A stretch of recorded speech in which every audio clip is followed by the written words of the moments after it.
This is the instruction video for the Digital Pattern Collage.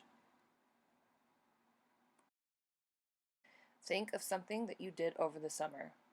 Google a coloring sheet that would best fit that experience. I went to the park with my son over the summer, so I searched for Parks with Trees coloring page. Once you find an image that you want to use, click on it and look for the numbers in the bottom left-hand corner. If they are large numbers, it'll be a good picture to use. Then select Copy. Now go to Photopea.com.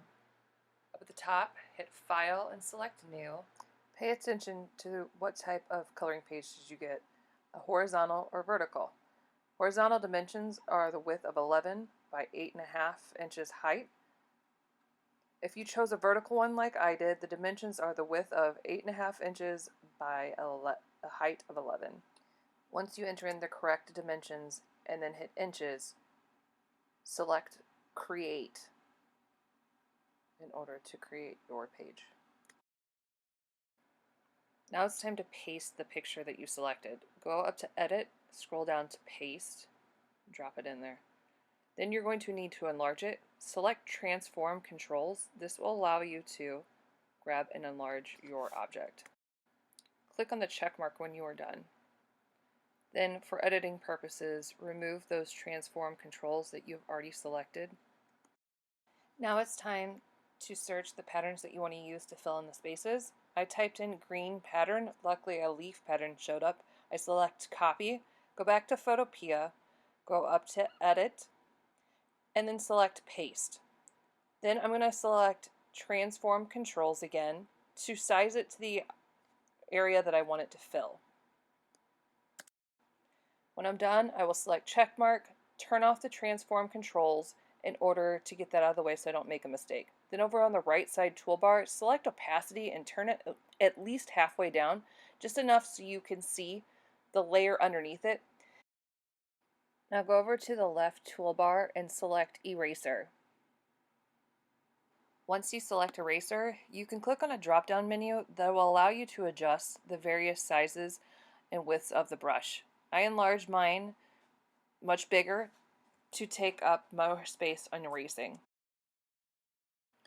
Now I'm going to start looking for tree trunk patterns. I decided to go with a brown pattern, more specifically wood.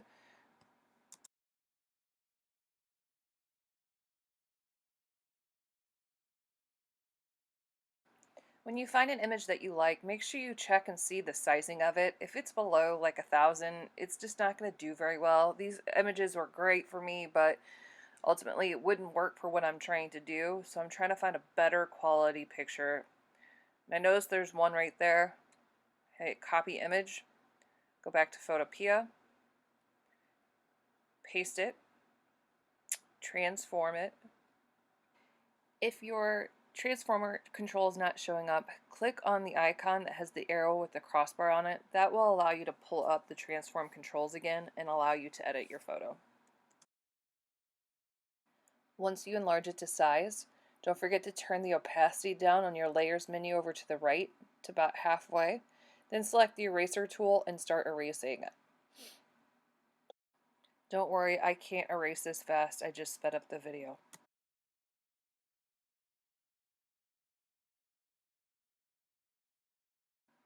Make sure you turn the opacity back up when you are done.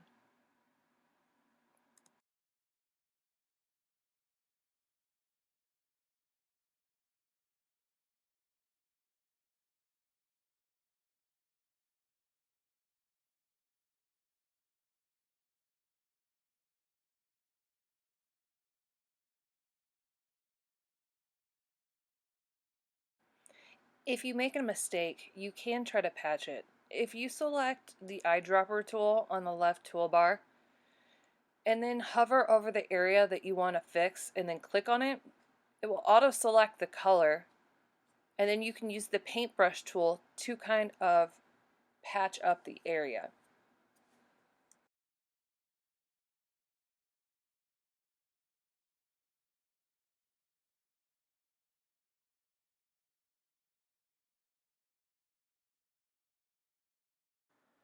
The project must contain at least 10 different patterns.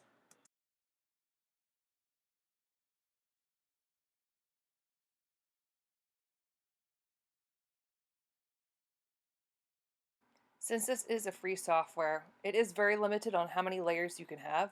If you right click on your top layer, select merge down, and it will combine the layer above it.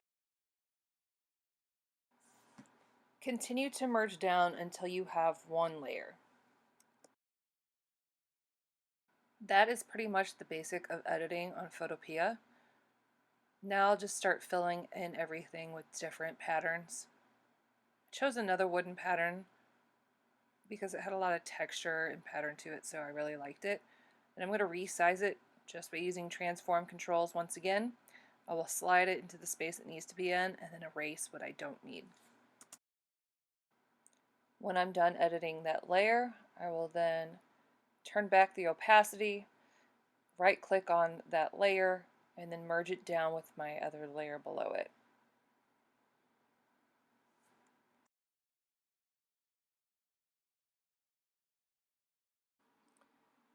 Now let's pretend that I've completely filled up my space. There is no visible white and I need to save it. Go up to File, select Export As, and make sure you select JPEG. That's JPG.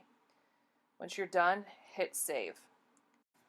As a reminder, this is not saving it to the website. It's merely saving it to your computer.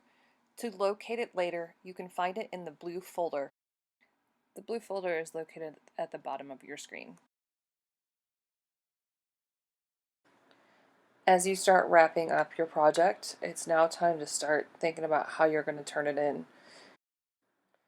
In Google Classroom, there was a Google Doc shared with you called Digital Pattern Collage Turn-In. If you did a vertical picture, you'll be fine. You don't have to fix the setup. However, if you did a horizontal setup, you're going to need to do a couple of steps. What you'll do is go up to File, scroll down to Page Setup, then select Landscape. This will flip your page horizontally. This concludes the project demo. Feel free to go back and rewatch the video at certain parts. In the bottom, by the description, I will have some key points listed with times so you can fast forward to a specific point. And good luck, I can't wait to see your projects.